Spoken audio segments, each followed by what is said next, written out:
Time होगा generator start हो गया।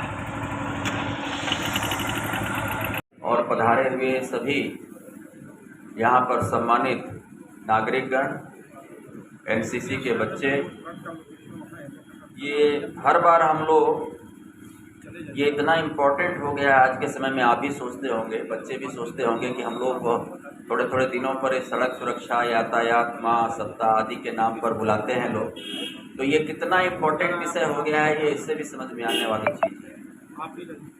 अभी हम लोगों ने हाल में देखा एक हम लोगों के देश के नवोदित क्रिकेट खिलाड़ी ऋषभ पंत का, अभी आप लोगों ने देखा है जो विश्व स्तर के जो विकेट कीपर बल्लेबाज भारतीय क्रिकेट टीम के, और जिनके अंदर अपार प्रतिभा क्रिकेट की थी, और वो अभी एक सड़क दुर्घटना में इस समय भी घायल हैं, उनका इलाज चल रहा है। हम लोग ईश्वर से प्रार्थना करते हैं कि वो जल्दी शीघ्र पूर्ण स्वस्थ हो। लेकिन ये कितना दुर्भाग्यपूर्ण है कि एक सड़क दुर्घटना के अंतर्गत एक अंतर्राष्ट्रीय स्तर का देश का उदीयमान क्रिकेट खिलाड़ी भी घायल हो जाते हैं। और बहुत सारे उदाहरण हैं, ये तो ताज़ा है तो मैंने अभी शेयर किया आपके साथ। बहुत सारे उदाहरण हैं कि बहुत बहुमूल्य जिंदगियां भी जो देश के लिए, समाज के लिए बहुत बेशकीमती रहे हैं, तो उनका भी कभी न कभी सड़क दुर्घटनाओं में कुछ ऐसे उदाहरण हैं कि दुखद घटनाओं में उनका देहांत हुआ और देश को और समाज को इसे उनके योगदान से अपने को वंचित होना पड़ा। तो कहने की आवश्यकता नहीं है कि सड़क पर यातायात कितना इम्पोर्टेंट है। उसमें हमेशा इस बात को जो भी कप्तान साहब कह रहे थे, ये इतना इम्पोर्टेंट होता है कि सड़क पर चलते हुए कभी भी ये बेपरवाह नहीं होना चाहिए कि मेरे साथ तो कुछ नहीं हो सकता है, या कि मैं बहुत सावधानी से चल रहा हूँ इसलिए कुछ नहीं हो सकता है।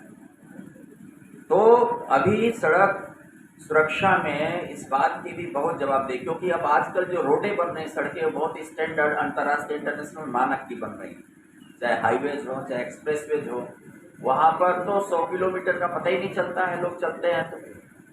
तो ओवर स्पीडिंग जो है, यानी रफ्तार से ज़्यादा चलना, वो जो है दुर्घटनाओं का एक मुख्य कारण बनता जा रहा है। जैसे जैसे सड़कें अच्छी हो रही हैं या गाड़ियों के अच्छे किस्म की टेक्नोलॉजी की गाड़ियाँ आ रही हैं जो बहुत स्पीड पिकअप जिनकी बहुत अच्छी है, चाहे वो बाइक हो चाहे 4 व्हीलर हो, अच्छे स्पीड में चलने वाली गाड़ियाँ, अच्छी टेक्नोलॉजी की गाड़ियाँ भी आ रही हैं। रोडें भी, इंफ्रास्ट्रक्चर भी बहुत अच्छे बन रहे हैं, जिसके कारण ओवर स्पीडिंग एक मुख्य कारण बनता जा रहा है सड़क दुर्घटनाओं में। तो हमेशा हम में से हर एक को ध्यान देना होगा कि सड़क पर चलते हुए अपनी स्पीड पर नियंत्रण जरूर रखें, जिससे कि वो गाड़ी, वो वाहन आपके नियंत्रण में बना रहे। और सड़क पर चलते हुए अब अपने केवल ड्राइविंग पे कि हम बहुत अच्छा चला रहे हैं इसलिए दुर्घटना नहीं होगी, ये भी इम्पोर्टेंट नहीं है। अगर सामने से आने वाला, बगल से गुजरने वाला लापरवाह है तो भी आपको चपेट में ले लेगा। तो इसलिए हमेशा केवल अपनी ड्राइविंग पर भरोसा करके आप सेफ रहेंगे, इस बात का भ्रम भी नहीं रखना चाहिए। हमेशा विजिलेंट रहना चाहिए कि जो सामने से आ रहा है, बगल से गुजर रहा है, वो तो कहीं लापरवाह नहीं है, वो कहीं जबरदस्ती के आकर ठोकर न लगा दे। तो इसको भी देखना पड़ता है। कभी कभी रोड पर परिस्थितियां भी ऐसी डेवलप कर जाती हैं, अचानक से गड्ढा आ गया। अभी एक बहुत बड़ी दुर्घटना हुई थी हाईवे पर, जिसमें गड्ढा अचानक से आ गया। कभी पेड़ की डालियां टूट जाती हैं, कभी वायर टूट जाता है, कभी कोई ऐसे पशु, आवारा पशु गुजर जाते हैं, तो बहुत और प्रकार की चीज़ें डेवलप करती हैं रोड पर चलते हुए। तो हमेशा जो स्पीड जिसका नियंत्रित है वो हमेशा ऐसी सिचुएशन को संभाल लेगा, बच जाएगा। आज जो बहुत ओवर स्पीड में चल रहा है, रोड को खाली देख के कि सड़क तो खाली है, सड़क तो एक्सप्रेसवे है, चाहे जितना चल लो, वो हमेशा ऐसी परिस्थितियों से होने वाली दुर्घटनाओं को बचा नहीं पाता है। तो हम लोगों को इस पर भी फोकस करना चाहिए। आजकल का एक बहुत बड़ा फैक्टर मोबाइल का है। ईयरफोन लगा लिए बच्चे, नौजवान, खास करके स्टूडेंट ईयरफोन लगा लेते हैं और गाड़ी, बाइक चलाते रहते हैं, वो भी दुर्घटनाओं का एक मुख्य कारण होता है। और हमेशा एक और चीज़ मैं सोचता हूँ कि कभी कभी जब घर में कोई बात होती हो या अपने दोस्त मित्रों के साथ कोई मिस हैपनिंग होती हो जिससे मन कभी दुखी हो, तो उस समय ड्राइविंग अवॉइड करना चाहिए। कभी कोई स्ट्रेस के टाइम पर या कोई वरी हो, कोई घर में अच्छा ऐसी बात हुई हो, फ्रेंड सर्किल में हुई हो, तो उस समय ड्राइविंग अवॉइड करना चाहिए, ड्राइविंग नहीं करनी चाहिए। हमेशा कभी कभी उन चीज़ों में दुर्घटनाएं होने की संभावनाएं बनी रहती हैं। तो बाकी जो रूटीन की चीज़ें हैं धीरे धीरे लोगों को एडॉप्ट करना चाहिए। अभी भी अफसोस की बात होती है कि एक बाइक पर 4-4, 5-5 लोग बैठ के जाते हैं, उनमें से एक भी हेलमेट नहीं पहना होता, तो ये बहुत बार एक्सीडेंट का कारण बनता है। कभी कभी ये रेसिंग करते हैं बच्चे जो है, वो एक्सीडेंट का कारण बनता है, बाइकर्स जो होते हैं। तो ये बहुत सारी चीज़ों से हम लोगों को इस पर ध्यान न सिर्फ अपने को रखना है, बल्कि लोगों को भी इस विषय में अवेयर करना है। तो उम्मीद करते हैं कि ये जो हम लोगों का सड़क सुरक्षा माह है, जो 4 फरवरी 2023 तक चलेगा, इसमें विभिन्न कार्यक्रमों के माध्यम से, जागरूकता कार्यक्रमों के माध्यम से हम लोग बहुत सारे लोगों को इसमें जागरूक करने में कामयाब होंगे और सड़क दुर्घटनाओं में बहुत ही प्रभावी गिरावट हम लोग ले आएंगे, जिससे कि लोगों का जीवन भी सुरक्षित रहे, सड़क में जो यातायात व्यवस्था है वो भी सुचारू बनी रहे। आप सभी को नए साल की भी बहुत बहुत शुभकामनाएं, बहुत बहुत बधाई।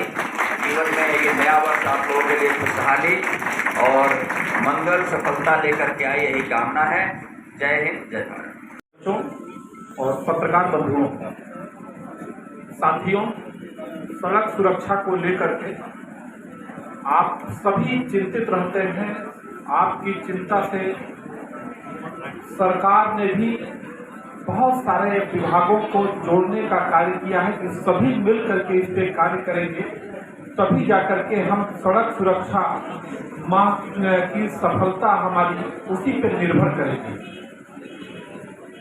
ये ऐसा नहीं है कि सिर्फ एक यातायात विभाग चाह ले या ट्रैफिक विभाग चाह ले, इसमें बहुत सारे लोगों का योगदान होता है। इसमें स्वास्थ्य विभाग का भी योगदान ये रहेगा कि दुर्घटना हुई तो गोल्डन पीरियड अर्थात तत्काल जब उनकी जान बचाई जा सकती हो तो उनको तत्काल मेडिकल सुविधा उपलब्ध हो सके। रोड इंजीनियरिंग का भी काम होता है, डेवलपमेंट अथॉरिटी का, उन सारे विभागों को जोड़ने का कार्य सरकार ने किया है और परिणाम स्वरूप मैनपुरी जनपद में भी वाहन दुर्घटनाओं में कमी आई है। लेकिन इसके बाद भी हमारी चिंता का विषय ये है कि फिर भी अभी हम अपनी लापरवाही से बहुत सी दुर्घटनाएं हो रही हैं, बहुत से लोगों की जाने जा रही हैं, जिनको थोड़े से प्रयास से रोका जा सकता है। आप में से कितने लोग बाइक से आए हुए हैं? आप में से, आप बाइक से हैं। और कौन है बाइक से? और कौन है? इधर भी लोग बाइक से होंगे। कितने लोग हैं? जरा हाथ उठाइए। और जरा वो लोग हाथ उठाइए जो इसमें से हेलमेट लेकर के आए हुए हैं।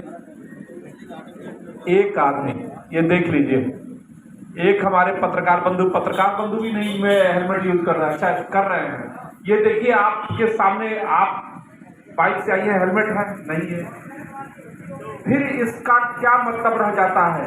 आप लोगों को ये बात क्यों नहीं समझ में आती है कि ये लगता है कि नहीं, एक्सीडेंट मेरे साथ नहीं होगा, दूसरे ही के साथ होगा। ये सोचना ही घातक है और एक एक करके न जाने कितनी मौतें ऐसी हो रही हैं। साथियों, आप अपनी सुरक्षा कीजिए, दूसरे को भी समझाइए कि इन यातायात नियमों का पालन करें। और इस यातायात नियमों के पालन में मात्र यही नहीं है कि आप हेलमेट लगावें या सीट बेल्ट लगावें, बहुत सारी चीज़ें ऐसी भी हैं, जैसे बहुत बार ऐसा होता है कि नींद आ रही है फिर भी आप गाड़ी लेकर के चल दिए हैं, एक्सीडेंट अवश्य संभावी रहता है।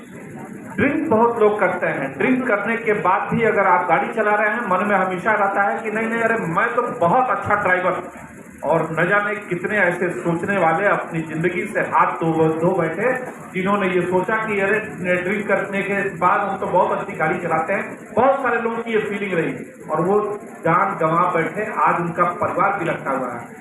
तो नींद आने पे गाड़ी कदापि न चलाने, ड्रिंक करने के बाद गाड़ी न चलाने, ऐसे किसी वाहन में न बैठे जिसका चालक ड्रिंक किए हुए हो या उसे नींद आ रही है, गाड़ी साइड में खड़ा करा दीजिए कहीं पे।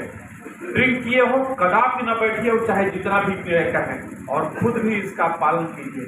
ऐसे ही ये ठंड के सीजन में ऐसे एक्सीडेंट भी काफ़ी होते हैं कि सड़क के किनारे कहीं गाड़ी खड़ी है और कोहरा के नाते पीछे से आने वाले को मालूम नहीं होता है, जाके एक्सीडेंट हो जाता है। तो ये स्थिति कदापि नहीं होनी चाहिए। आप लोग अपना बचाव कीजिए, दूसरों को भी मोटिवेट कीजिए। गाड़ी पे रिफ्लेक्टर का इस्तेमाल कीजिए जिससे कि आने वाले लोगों को दिख सके। और आजकल एक और नया चलन बढ़ता जा रहा है, मोबाइल यूज करते हुए गाड़ी चलाना। साथियों, कोई नहीं जानता है। आप ये सोचते हैं कि मेरे साथ ऐसा नहीं होगा, और यही सोचते सोचते प्रदेश में 23,000 लोग एक साल में एक्सीडेंट में अपनी जान गंवा रहे हैं। यही सोचते सोचते कि मेरे साथ ऐसा नहीं होगा।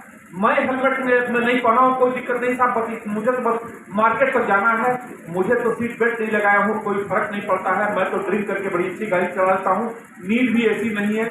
न जाने क्या क्या अपने को समझाते हैं और जान से हाथ गंवा बैठते हैं। मेरे साथियों, इस मीटिंग का वास्तविक उपयोगिता यही होगी कि वास्तव में आप अपने जीवन में इन चीजों को ढालें। अगर आपके थोड़े से प्रयास से आपके जानने वाले का किसी की अगर जान बच सके तो ये जीवन के सबसे बड़ी आपकी एक दौलत होगी कि किसी की जान को आपने बचा लिया है, अपने जान को बचा लिया है।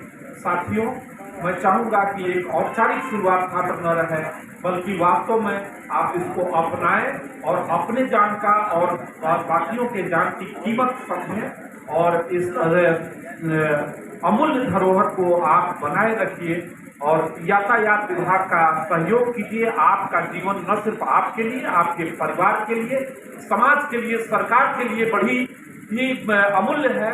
तो आप कृपा करके ये मेरे कहने से या चाहे जैसे भी आप इन चीजों को अपनाइए, हमारा साथ दीजिए। बहुत बहुत धन्यवाद। जय हिंद, जय भारत।